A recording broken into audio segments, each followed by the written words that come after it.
Right guys, so continuing my little race room experiment run through cars if you like, and just going to do a quick 5-lap race at Donington, the short track in the 2019 touring car.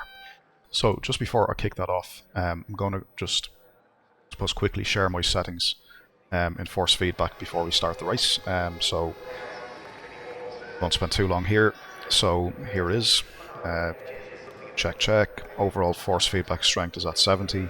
The linearity is 100%. Minimum force 0. Maximum force 100. Stability friction 50. All the other stuff turned off. I'm running a Fanatec DD2, and my Fanatec wheel settings are overall strength 65. The scaling is set to peak. Damper off. Friction off. Inertia off. Interpolation set to 1. Force feedback intensity is at 100, effect strength 100, spring effect strength 100, and damper effect strength 100. So everything is pretty much, you know, unmessed with basically. So anyway, let's kick off with this. It's a quick 5-lapper, rolling start for whatever reason. Should have been a standing start, I think, being the World Touring cars, I think, but whatever. I just want to see how these drive now from doing 2 quick practice laps. I'm in the Honda Civic Type R. Does feel how a front-wheel drive car would behave. I have a high-performance Integra DC2. It's heavily modified, so I know how a front-wheel drive car should behave in certain circumstances, and I have to say so far this is pretty accurate. We'll talk a bit more about it as we get through, but basically what you find is that, you know, the turn-in is when the weight shifts to the front. As soon as you go on the throttle in a front-wheel drive, well, any car really, there's a tendency for the front to pitch up and the back to kind of squat down a little bit. And the problem is that, well, that causes understeer pretty much in any car to begin with, right? But in a front-wheel drive car, what makes it worse is that the turning wheel is also the driven wheel on the front. So you end up getting the understeer effect becomes worse and amplified, really. Yeah, so... and that's done quite well in this game, I think. So the front-wheel drives, these World Touring cars are really, really good. Bit deep. What I like about it as well, in contrast to R Factor 2, so I've driven that a couple of days ago with the British touring cars that I downloaded for it. They're DLC, as are these, I believe. But nice defending there by the Audi.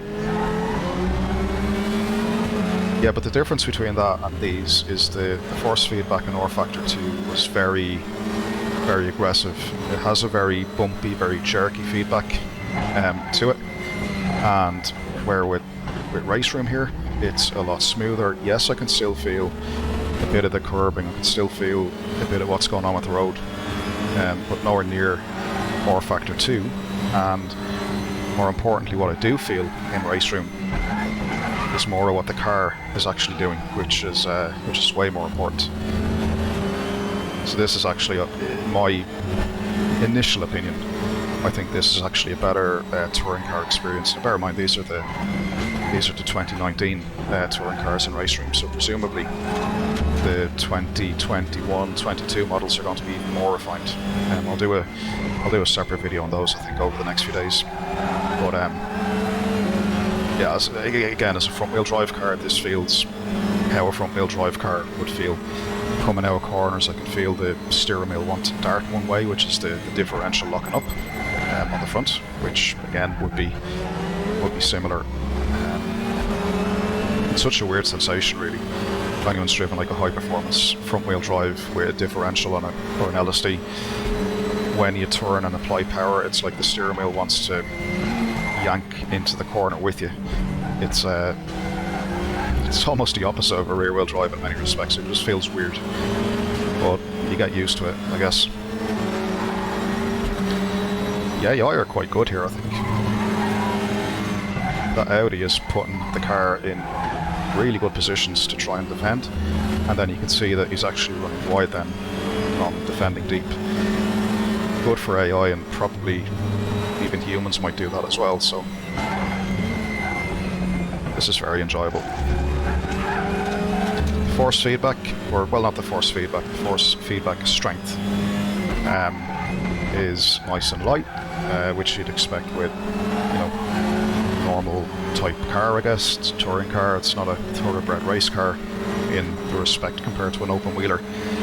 And funny enough, I did drive one of the IndyCar models in this game around Watkins Glen just before jumping into this, right? And anyone that knows Watkins Glen, there's a lot of medium to high speed bends in the midsection, like the boot, the heel, the toe, all of that. And with the exact same force feedback settings that I'm running here, the amount of load in the steering wheel was massive, and that's obviously with the downforce that IndyCar is generating. Oh shit. And contrast that then into a front wheel drive car like this with very little downforce, and it feels the way it should feel, I think. And even R Factor 2, in my opinion, didn't get that right. Not without messing around with the force feedback settings for close to an hour, and still, even at that, it wasn't great. It was good though. This, I'm impressed with this bit, right? I think I'm probably quicker than the AI a little bit, but yeah, what good is that if you cannot pass? This is good.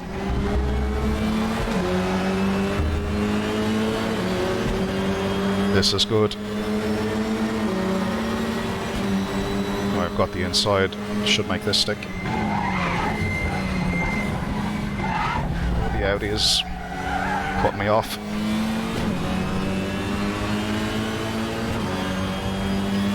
Okay, into the lead, I think.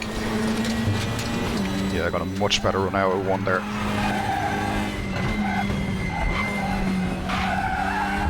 Should be able to get away. I don't know if you've seen there, but as soon as I went onto the throttle, the car just wants to go straight, which would be kind of in line with how a front-wheel drive, when pushed, will behave. On a normal type setup, of course. I mean, obviously you can set any car up to behave differently, but just generally speaking. This is a lot of fun. A lot quicker than the AI. I think they were on adaptive, so maybe when I was stuck behind, I was going a lot slower than maybe I should have been. Oh, that was really enjoyable. That was really enjoyable. Great race. Brilliant race. Let's check out the replay. Alright, so here is the replay. Yeah, you know, I mean, people say that RaceRoom is, well, I mean, let's be honest, graphically, it's not as up to the mark as some of the modern sims like ACC and, you know, even AMS2. But I mean, it's not that bad, is it? I mean, the cars look great. The modelling is done really well on the cars themselves. And certainly, like when you're in the middle of a race and you're driving, you're not necessarily thinking too much about that, are you? You know, I think this is acceptable. Yeah, I think this is acceptable. I think it's, you know, you'll have fun, and particularly like for people with maybe don't necessarily have top-end hardware. I think that this will be good. Notice the rear wheel lock in there. That would be typical of a front wheel drive as it cocks up and there's too much brake force applied.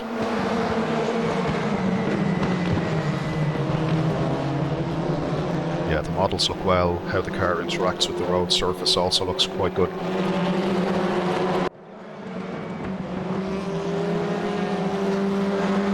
Yeah, that was a great battle.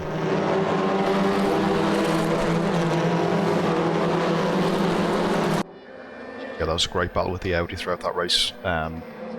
Let me just have a look at changing camera here for a second. TV cam. Okay, let's have a look.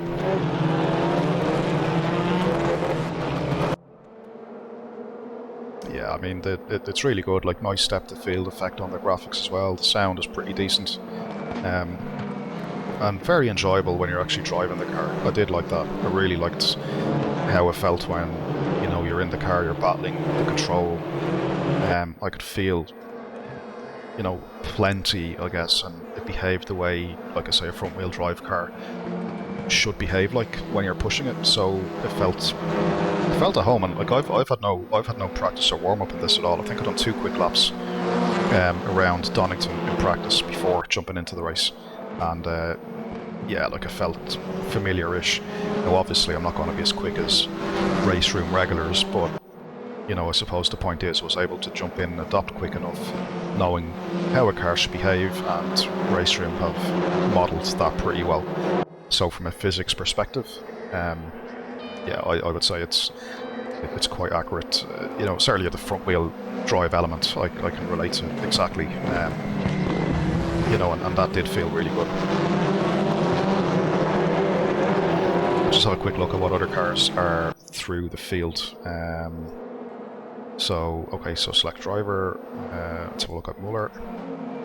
Okay, so there's different, yeah, again, just having a look at the different models. Like, I'm not overly familiar with the WTC, I must admit, but I am going to start getting into it, I think, having watched this. You know, so we look to have the, is it Camaro? Yeah.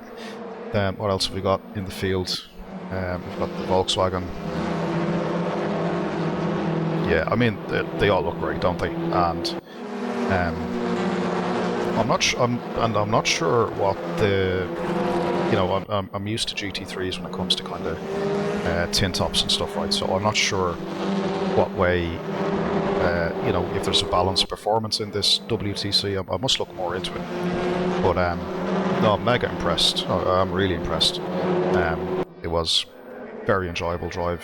The cars look really nice. Like I say, the detail on the car model itself is really, really good. And even if it doesn't have the fancy lighting effects and stuff that more modern sims have, in my opinion, it's still really nice to look at. It, you know, it's not terrible or anything by any means. It's actually quite the opposite. In fact, I think it's done really nicely. But yeah, we'll leave this one here, guys. Again, if you're after a nice front-wheel drive experience with a good mix of cars in a large enough field like this, you'd probably do yourself a good favour to have a look at RaceRoom and the World Touring cars. I'm going to probably do more of these, hopefully, over the next while. The problem is so many of the sims are really good now that it's getting time to drive all these great cars is becoming an issue, isn't it? You know. But yeah, look, we leave it there. And again, I can only recommend these. Great to drive, great fun. Anyway, thanks for watching, guys, and catch you at the next one.